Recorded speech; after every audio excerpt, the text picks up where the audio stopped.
श्री स्वामी समर्थ. स्वागत आहे तुमचं माझ्या YouTube चॅनलवरती. आजचा दिवस तुम्हाला खूप छान, सुखाचा, समाधानाचा जाऊ देत. हीच मी स्वामींच्या चरणी प्रार्थना करते आणि आजच्या या नवीन व्हिडिओला सुरुवात करते. माघ महिन्याच्या शुक्ल पक्षात येणाऱ्या एकादशीला जया एकादशी म्हणून ओळखले जाते. या दिवशी मुख्य विधी म्हणजे विष्णू आणि देवी लक्ष्मीची पूजा करणे. यामुळे आयुष्यातील अनेक समस्या दूर होतात. हिंदू धर्मात जया एकादशीला खूप महत्त्व आहे. भगवान विष्णूंना तुळस अत्यंत प्रिय आहे. यंदा एकादशी ही 8 फेब्रुवारीला साजरी केली जाणार आहे. या दिवशी तुळशी संबंधित उपाय केल्यास समस्या कमी होतात, तसेच देवी लक्ष्मी आणि भगवान विष्णूंची कृपादृष्टी तुमच्यावरती कायम राहते. आणि म्हणूनच आज या व्हिडिओमध्ये उद्या शनिवारी आलेल्या जया एकादशीच्या दिवशी तुम्ही उपवास नाही केला तरीही चालेल, पण तुळशीला ही एक वस्तू तुम्हाला आवर्जून अर्पण करायची आहे. ही वस्तू तुळशीला अर्पण केल्याने तुम्हाला सर्व कामामध्ये यश मिळेल, घरामध्ये अखंड लक्ष्मी नांदेल, घरातील गरिबी दरिद्री संपूर्णपणे नष्ट होईल. तर हा उपाय कशा प्रकारे करायचा आहे, कधी करायचा आहे याविषयीची संपूर्ण माहिती जाणून घ्यायची असेल तर व्हिडिओ स्किप न करता शेवटपर्यंत बघा. चॅनलवरती पहिल्यांदा आला असाल तर नक्की सबस्क्राईब करा आणि असेच नवनवीन माहितीपूर्ण व्हिडिओ बघण्यासाठी बेल आयकॉनलाही क्लिक करा. त्यामुळे जेव्हाही मी नवीन व्हिडिओ अपलोड करेल तेव्हा त्याचं नोटिफिकेशन सर्वात आधी तुम्हाला मिळेल आणि तुम्ही एक पण व्हिडिओ मिस करणार नाही. तर पहा, माघ महिन्यातील शुक्ल पक्षातील एकादशी तिथी 7 फेब्रुवारी रोजी रात्री 9:26 सुरू होत आहे. 8 फेब्रुवारी रोजी रात्री 8:15 संपणार आहे. अशा प्रकारे उदय तिथी लक्षात घेता जया एकादशीचे व्रत हे शनिवार 8 फेब्रुवारी रोजी पाळले जाणार आहे. पौराणिक कथेनुसार तुळशी भगवान विष्णूंना अत्यंत प्रिय आहे. त्यांच्याशिवाय श्रीहरींची पूजा कधीच पूर्ण होत नाही असे म्हणतात. ज्या घरामध्ये तुळशीचे रोप असते तेथे वास्तुदोषाचा प्रभाव राहत नाही आणि घरामध्ये सुख समृद्धी टिकून राहते. आणि म्हणूनच तुळशी संबंधित उपाय आपल्याला उद्या शनिवारी आलेल्या जया एकादशीच्या दिवशी करायचा आहे. पण हा उपाय करण्याआधी आपल्याला पहाटे लवकर उठायचं आहे. उठल्यानंतर घराची स्वच्छता करायची. जया एकादशीच्या दिवशी घरासमोरील अंगणामध्ये हळदीच्या पाण्याचा सडा टाकायचा आहे. त्यानंतर आपल्याला अंघोळ वगैरे झाले की उंबरठ्यावरती हळदीचं लेपन करायचं आहे. आणि त्यानंतर आपल्या घराच्या मुख्य प्रवेशद्वाराला स्वच्छ पुसून घ्यायचं आणि तिथे देखील हळदीने आपल्याला स्वस्तिक हे शुभचिन्ह काढायचं आहे. त्यानंतर आपली रोजची देवपूजा करायची आहे आणि आपल्या देव्हाऱ्यात असलेल्या बाळकृष्णांच्या मूर्तीवरती उद्याच्या दिवशी पाण्याने, पंचामृताने किंवा दुधाने परत पाण्याने असा अभिषेक करायचा आहे. अभिषेक करत असताना ओम नमो भगवते वासुदेवाय नमः या मंत्राचा जप करायचा आहे. त्यानंतर मूर्तीला स्वच्छ पाण्याने धुवून घ्यायचं आहे. या मूर्तीची विधिवत पंचोपचार पूजन करायचं आहे, ज्यामध्ये गंध, अक्षदा, पिवळ्या रंगाची फुलं, पिवळ्या रंगाची मिठाई किंवा पिवळ्या रंगाचं फळ अर्पण करायचं आहे. धूप दीप ओवाळून आपल्याला विष्णू सहस्त्रनामाचं पठण करायचे किंवा तुम्ही श्रवण करू शकता.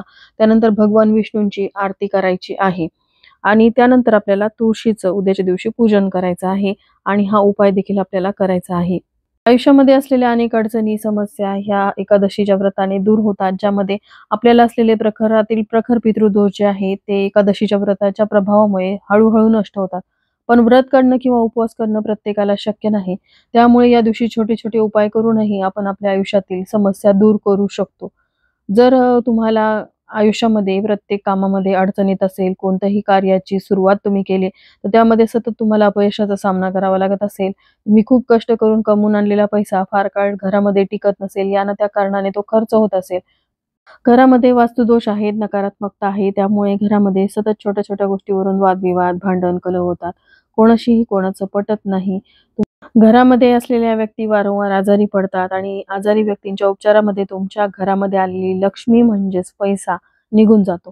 तर पहा, लक्ष्मी ही अतिशय चंचल आहे. तिला स्थिर टिकवून ठेवायचं असेल तर काही विशिष्ट तिथींवरती उपाय करावेत. आणि मी नेहमी तुमच्यासोबत शेअर करते की लक्ष्मी ही नेहमी पैशाच्या स्वरूपात नाही, तर सुख, शांती आणि समाधानाच्या स्वरूपात सुद्धा आपल्या घरात नांदते. आणि तिला भगवान श्रीहरी विष्णूंची सेवा अत्यंत प्रिय आहे. एकादशीच्या दिवशी हा उपाय केल्याने ती आपल्या घरामध्ये अखंड कायम निवास करते, कारण तुळस ही भगवान विष्णूंना अतिशय प्रिय आहे. म्हणूनच आपल्याला तुळशी संबंधित हा उपाय जो आहे तो उद्या शनिवारी आलेल्या जया एकादशीच्या दिवशी करायचा आहे. जसं की आपल्या सगळ्यांना माहिती आहे की आपण तुळशीला एकादशी असेल, रविवार असेल तर या दिवशी जल अर्पण करत नाही. मग तुळशीला अशी कोणती वस्तू आपल्याला अर्पण करायची आहे हे आता आपण जाणून घेऊया.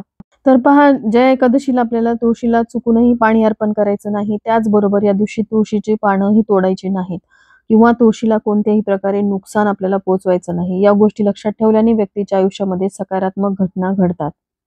त्याचबरोबर जर तुमच्या घरामध्ये तुळशीचं रोप नसेल तर ते एकादशीच्या दिवशी आणावं का? तर पहा, या दिवशी तुळशीला स्पर्श केला जात नाही. जरी तुम्ही तुळशीचं रोप तुमच्या घरामध्ये आणलं तरी तुम्हाला त्याचं दुरूनच पूजन करायचं आहे. आता जया एकादशीच्या दिवशी तुळशीच्या मंत्राचा जप करावा. असं केल्याने भक्ताला तुळशी मातेचे तसेच भगवान विष्णूंचे आशीर्वाद मिळतात. तुळस ही सर्व सौभाग्याची जननी आहे. ती सर्व रोग दूर करते आणि म्हणूनच तुळशीला रोज नमन करावं आणि काही विशिष्ट तिथींवरती तुळशी संबंधित उपाय करावेत. तर हा उपाय करण्यासाठी आपल्याला एक ताट तयार करायचं आहे. या ताटामध्ये आपल्याला सर्वप्रथम हळदी, कुंकू, अक्षदा घ्यायच्या आहेत. शिवाय आपल्याला एक मातीची पंती घ्यायची आहे. या मातीच्या पंतीमध्ये शुद्ध गाईचं तूप घालायचं आहे. मातीची पंती जी आहे ती देवी लक्ष्मीला अतिशय प्रिय आहे, म्हणूनच हा तुपाचा दिवा लावण्यासाठी मातीच्या पंतीचा वापर करायचा आहे.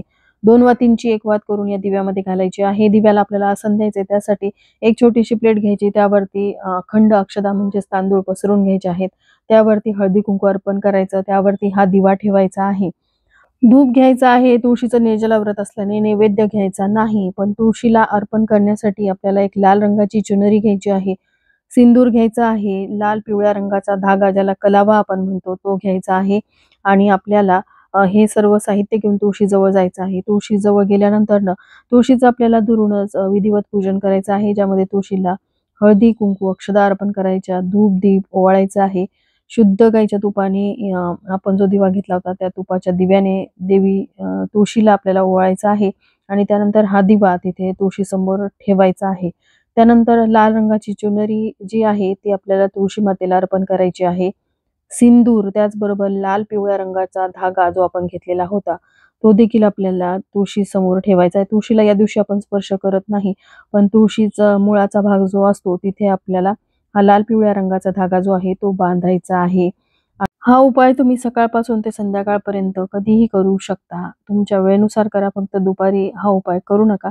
त्यानंतर तुम्हाला तुळशीला 11 किंवा 21 प्रदक्षिणा घालायच्या आहेत. प्रदक्षिणा घालत असताना ओम विष्णवे नमः या मंत्राचा जप करायचा. तुळशीभोवती प्रदक्षिणा घालण्यासाठी जागा नसेल तर तुम्ही स्वतःभोवती 11 प्रदक्षिणा घालायच्या आणि ओम विष्णवे नमः या मंत्राचा जप करायचा आहे. त्यानंतर तुम्हाला तिथे बसून एक आसन घ्यायचं, आसनावरती बसायचं आणि कनकधारा स्तोत्राचं पठण करायचं आहे. कनकधारा स्तोत्र हे देवी लक्ष्मीचं अतिशय प्रभावी आणि खूपच तिला प्रिय असलेलं स्तोत्र आहे. तर या स्तोत्राचं तुम्ही एकादशीच्या दिवशी पठण केल्याने देवी लक्ष्मी प्रसन्न होते आणि या दिवशी लक्ष्मीचा आशीर्वाद मिळवण्यासाठीच आपल्याला तुळशीमध्ये लाल रंगाच्या कलावाचा धागा जो आहे तो बांधायचा आहे. भगवान विष्णू तुळशीच्या पानाशिवाय नैवेद्य देखील ग्रहण करत नाही. त्यामुळे तुळशीची पानं जी आहेत ते तुम्हाला आदल्या दिवशी म्हणजे आज तोडून ठेवायची आहेत. आज तोडणं नाही झाली तर तुम्ही दुसऱ्या दिवशी तुळशीच्या रोपासमोर खाली गळून पडलेली पानं देखील वापरू शकता किंवा आदल्या दिवशी अर्पण केलेली पानं देखील तुम्ही स्वच्छ धुवून नैवेद्यावरती अर्पण करू शकता. हा उपाय केल्याने तुम्हाला सर्व कामामध्ये यश मिळेल, घरामध्ये अखंड लक्ष्मी नांदेल, घरामध्ये असलेली गरिबी, दारिद्र्य नष्ट होईल. तर चला, याबरोबरच आजचा हा व्हिडिओ मी इथंच एंड करते. व्हिडिओ आवडला असेल, थोडा जरी हेल्पफुल वाटला असेल तर लाईक, शेअर, सबस्क्राईब करा. श्री स्वामी समर्थ.